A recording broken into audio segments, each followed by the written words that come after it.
کامران بخاری صاحب، انڈیا کے ساتھ تو معاملات اس طرف جا رہے ہیں، لیکن کیا دوبارہ اس میں یہ وقتی طور پر ایسا لگ رہا ہے یا کہ مستقل طور پر آپ کو دکھائی دیتا ہے کہ ٹرمپ جو ہے ان سے رخ موڑ چکے ہیں؟ دیکھیں، رخ جب موڑا جاتا ہے تو پوری طریقے سے نہیں موڑا جاتا. تو بھارت جو ہے، دیکھیں اس وقت چوتھے نمبر پہ ہے. اگر نامنل جی ڈی پی کا اعتبار سے دیکھا جائے، چوتھی بڑی اکانومی ہے دنیا کی، اور پیشن گوئی یہ ہے کہ آنے والے کچھ سالوں میں تیسرے نمبر پوزیشن پہ آ جائے گی، امریکہ اور چین کے پیچھے. یعنی جاپان کو اوورٹیک کر لے گی. جرمنی کو تو کر ہی لیا، اور یو کے کو. تو دیکھیں، ایسی طاقت کو نظر انداز نہیں کیا جا سکتا. آ، اہمیت کی بات ہے، اہمیت ہوتی ہے ریلیٹو. اور پھر وہ ایک مفروضہ ہے بڑا پرانا، جو ہے نا 19 سینچری کا. وہ بھارتی یو کے پرائم منسٹر ہوتے تھے لارڈ پیمسٹن. تو انہوں نے کہا تھا کہ there are no permanent friends اور permanent enemies, only permanent interests. یعنی مفادات جو ہیں وہ دیرینہ ہوتے ہیں، اور دوستیاں اور دشمنیاں جو ہیں وہ فلیٹنگ ہوتی ہیں. تو وہ اگر اس مفروضے کے زاویے سے دیکھا جائے تو ایسا نہیں ہے کہ بھارت کی اہمیت جو ہے وہ بالکل ختم ہو گئی ہے. For from it. بھارت جو ہے ایک بڑی طاقت ہے، اس کے ساتھ تعلقات رہیں گے، لیکن تعلقات ڈائنامک ہوتے ہیں، سٹیٹک نہیں ہوتے. ٹھیک. اور دیکھا جائے گا کہ ہاں بھئی کیا ضروریات ہیں، کہاں ان کو ضرورت پڑے گی، کس طریقے سے. تو ابھی تو یہ ایک نیا سلسلہ ہے نا، یہ نئی جو جیو اسٹریٹجی ہے دنیا کے لیے، یہ ترتیب دی جا رہی ہے. تو یہ جا کے کس جگہ بیٹھے گی، ابھی دیکھنا باقی ہے. اور اس کے اوپر کچھ کہنا جو ہے وہ قبل از وقت ہے. یہ جتنا ہیوی ٹیرف لگا دیا گیا ہے انڈیا سے متعلق، تو کیا انڈیا اس کے ساتھ بھی تجارت کرے گا امریکہ کے ساتھ، یا اس کو ری نیگوشیٹ کرے گا؟ دیکھیں، یہ تو ٹیکٹکس ہوتے ہیں نا.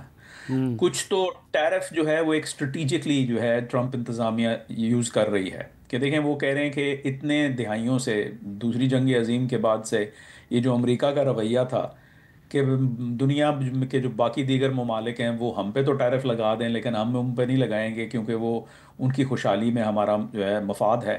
اب وہ پیراڈائم شفٹ ہو چکا ہے. تو کچھ نہ کچھ تو ٹیرف رہیں گے. لیکن جو یہ 50% تک کا اناؤنسمنٹ ہوا ہے، اس کے اوپر تو ظاہر ہے وہ ٹیکٹیکل لیول ہے. وہ تو ظاہر ہے کہ لین دین ہوگی کہ بھائی ان کا دھیان جو ہے وہ متوجہ کیا جائے کہ بھائی آپ میز پہ آئیں، اور یہ جو روس کے ساتھ آپ کی لین دین چل رہی ہے اس کو کم کریں، ہمارے جہاز خریدیں، ان کے جہاز آپ کیوں خرید رہے ہیں. اور ان پہ جو ہے جو آپ کا آلموسٹ 60% جو ڈیفنس پروکیورمنٹ کا ڈپینڈنسی ہے اس کو کم کریں. تو اس طرح کی چیزیں جو ہے بیہیویئر کو چینج کرنے کے لیے تو ٹیرف کو جو ہے استعمال کیا جاتا ہے. تو میں سمجھتا ہوں بات چیت کے ذریعے یہ ری نیگوشیٹ ہوگا، لیکن کب ہوگا یہ ابھی دیکھنا باقی ہے. یہ جو روس سے متعلق ان کا یہ رویہ ہے کہ انڈیا کو اس کی سزا دی جا رہی تھی کہ وہ روس سے تیل خرید رہا تھا، تو اس ماحول میں جب روس کے بارے میں ڈونلڈ ٹرمپ کی یہ رائے ہے، تو کیا وہ یوکرین کے ساتھ اس کی مصالحت کر سکے گا، جو الیکشن مہم کے دوران بھی ان کا نعرہ تھا؟ یہی بات ہے، نعروں کی یہی بات ہے نا کہ یہ نعرے آپ لگا دیتے ہیں، لیکن پھر یہ ہے کہ پھر ان پہ پورا اترنا جو ہے ذرا مشکل ہوتا ہے. یہ صرف ڈونلڈ ٹرمپ کا پرابلم نہیں، یہ دنیا بھر میں تاریخ میں ہم نے دیکھا سیاستدانوں کا یہ المیہ رہا ہے کہ وہ جو وعدے کرتے ہیں اور جو وہ ڈیلیور کر سکتے ہیں ان میں بڑا گیپ ہوتا ہے. تو دیکھیں، جہاں تک تو یوکرین کی جنگ بندی ہے، وہ ایک بہت اہم امریکی امپیریٹو ہے اس وقت، بالخصوص صدر ڈونلڈ ٹرمپ کے لیے. تو وہاں تو لین دین چل رہی ہے. ابھی جو ہے وہ الاسکا میں ملاقات ہونی ہے عن قریب ڈونلڈ ٹرمپ کی پوٹن کے ساتھ، جو لیٹسٹ خبروں کے مطابق. جی. تو یہ اب جو ہے مجھے لگتا ہے کہ بہت سارے معاملات طے ہو چکے ہیں. دیکھیں، جو ان کے خصوصی ایلچی ہیں سٹیو وٹکاف، جو ان کے لیے مطلب ان کی اپنی ذاتی کاروبار میں بھی ان کے ساتھ جو ہے پارٹنر ہیں، انہوں نے بے شمار دورے کیے ہیں اپنا روس کے، اور ماسکو جا کے انہوں نے کئی کئی گھنٹے جو ہے بذات خود صدر پوٹن کے ساتھ ملاقاتیں کی ہیں. تو کہنے کا مقصد یہ ہے کہ وہ جو اپنا بیسک فریم ورک ہے، میں سمجھتا ہوں وہ طے ہو چکا ہے، ایون دو کہ وہ منظر عام پہ نہیں آیا یا اس کے بٹس اینڈ پیسز آ رہے ہیں. لیکن بہت ساری چیزیں جو ہیں وہ ڈیل انجینئر کیسے کی جائے گی تاکہ صدر پوٹن یہ نہ لگیں کہ انہوں نے گھٹنے ٹیک دیے اور صدر ڈونلڈ ٹرمپ یہ بھی ایسے اپیئر نہ ہوں کہ انہوں نے جو ہے وہ کمپرومائز کر لیا. تو بیچ کا کیا راستہ ہے؟ اس کو کہتے ہیں انجینئرنگ آف دا ڈیل. تو انجینئرنگ آف دا ڈیل ہو رہی ہے. تو میں سمجھتا ہوں کہ اب ضرورت ہے کہ دونوں صدور براہ راست خود ملیں اور بیٹھ کے بات کریں اور معاملے کو کسی نہج پہ لے کے جائیں. میں یہ نہیں کہہ رہا کہ کوئی بہت بڑی ڈیل ہو جائے گی اس کے بعد سارے معاملات رفع دفع ہو جائیں گے، لیکن کم از کم ایک جنگ بندی تو ہو. جو موجودہ جو حالات ہیں، جو فروری 2022 سے جنگ چل رہی ہے، اس میں کچھ تو اپنا ٹھہراؤ آئے، وہ اس میں جنگ بندی ہو. اب اس کے بعد کتنے عرصے تک چلے گی، سیز فائر وائلیشن ہوں گے، کیا ہوگا کیا نہیں ہوگا، وہ بعد کی باتیں. لیکن کم از کم ایک بیسک فریم ورک تو اپنایا جائے جس کے اوپر پھر بلڈ کیا جا سکے. یہ ڈونلڈ ٹرمپ نے اپنے پہلے دور حکومت میں بھی نیٹو سے کافی فاصلہ پیدا کیا تھا، اور وہ کہہ رہے تھے کہ وہ اخراجات میں اپنا حصہ بڑھا دیں. اب جب کہ روس کا معاملے پہ بھی ان کا ایک الگ اپروچ ہے، تو نیٹو سے آپ کو امریکہ دور ہوتا نظر آ رہا ہے یا کہ نہیں دوبارہ امریکہ اس کے قریب جا سکتا ہے؟ یہ بہت اچھا سوال ہے. بیسکلی نیٹو کا کیا مستقبل ہے، یہ سوال ہے. جی دیکھیں، نیٹو جو ہے وہ ایک بہت پرانی تنظیم ہے، پرانی کولیشن ہے، جو کہ کولڈ وار سوویت یونین کے زمانے میں بنائی گئی تھی سوویت یونین کو ڈیل کرنے کے لیے. روس سوویت یونین نہیں ہے. روس جو ہے کہ کارکردگی جنگ کے اندر ہم نے دیکھ لی، دنیا نے دیکھ لی، وہ خطرہ نہیں ہے. پھر یہ ہے کہ یہ وہ یورپ بھی نہیں ہے جو کہ بدحال تھا دوسری جنگ عظیم کے بعد اور اس کو کمزور تھا پوری کولڈ وار کے دوران. تو امریکہ کی براہ راست ہیوی لفٹنگ کی ضرورت تھی. نیٹو کو امریکہ ہی چلا رہا تھا. تو اب ایک نئی دنیا ہے، اس میں روس کمزور ہے، یورپی ممالک خوشحال ہیں. تو امریکہ کہتا ہے کہ بھائی یہ خرچہ، یہ اخراجات ہم کیوں برداشت کریں، یہ تو انفیئر ہے. اور یہ صرف امریکہ کی ایلیٹ نہیں کہہ رہی، یہ امریکہ کی عوام کہہ رہی ہے اور دونوں پارٹیز میں کہہ رہی ہے. تو یہ صرف ایک ریپبلکن چیز نہیں، یہ ڈیموکریٹس بھی یہی کہہ رہے ہیں، ان کے سپورٹر بھی یہی کہہ رہے ہیں. مختلف وجوہات ہیں، مختلف آئیڈیالوجیز ہیں، لیکن جو مانگ ہے وہ ایک ہی ہے.